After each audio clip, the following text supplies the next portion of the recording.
নমস্কার দর্শক বন্ধুরা, আশা করি শ্রী শ্রী ঠাকুর শ্রী শ্রী মা স্বামীজির কৃপায় আপনারা সকলে ভালো আছেন। আজকে আমরা শ্রী শ্রী মায়ের বলা একটি উক্তি, যেটা তিনি গোলাপ মাকে করেছিলেন, সেই উক্তি সম্বন্ধে আলোচনা করব। উক্তিটি হলো এরকম: ভক্তের কি জাত হয় গোলাপ? এখন আমরা জানবো যে কী প্রসঙ্গে মা এই উক্তিটি করেছিলেন। একবার মা বিভিন্ন রোগে ভুগে অনেকদিন খাদ্য গ্রহণ করতে পারেননি। তখন এক ভক্ত সে এসে মাকে কিছু খাবার দেয়। সে জাতে ছিল অব্রাহ্মণ। সেই প্রসঙ্গে যখন গোলাপ মা হঠাৎ তার সংস্কারযুক্ত মন থেকে বলে ওঠেন যে, মা, এই খাবার তুমি গ্রহণ করলে?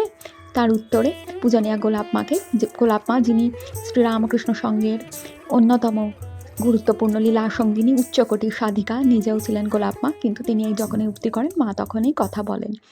এই কথা থেকে আমরা বুঝতে পারছি যে শ্রী শ্রী মা এবং শ্রী শ্রী ঠাকুরের মতেও ভক্তের কোনো তথাকথিত ব্রাহ্মণ, ক্ষত্রিয়, শূদ্র ইত্যাদি জাতে বিভক্ত করা যায় না, অর্থাৎ ভক্তের জাত হয় না।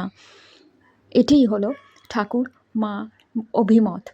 এরকম অন্য প্রসঙ্গে ঠাকুর শ্রী রামকৃষ্ণ স্বয়ং কথামৃতে বলেন, ভক্ত হলো গাঁজাখোর। আমরা জানি ঠাকুর সরস মন্তব্য করতে খুব ভালোবাসতেন।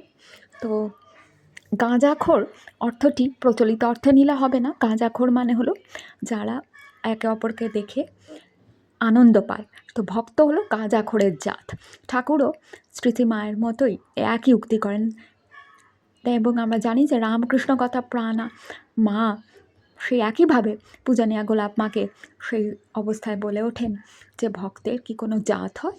অর্থাৎ সেই কবে দেখছি সমাজ সংস্কারক শ্রী মা শারদামণি বলছেন, সে যুগে যখন জাতিভেদ প্রথা অতি প্রবল ছিল, সূচি অসুচি এবং জাতিভেদ, এবং পূজনীয়া গোলাপ মাও সেই সংস্কার থেকে মুক্ত নন তখনও, সেই সময় মা শারদা কীভাবে ভক্তকে জাতবিহীন বলে এক উজ্জ্বল দৃষ্টান্ত আমাদের সামনে স্থাপন করছেন। এরকম আরও এক ভিডিও পেতে দেখতে থাকুন আমাদের চ্যানেলটিকে। নমস্কার।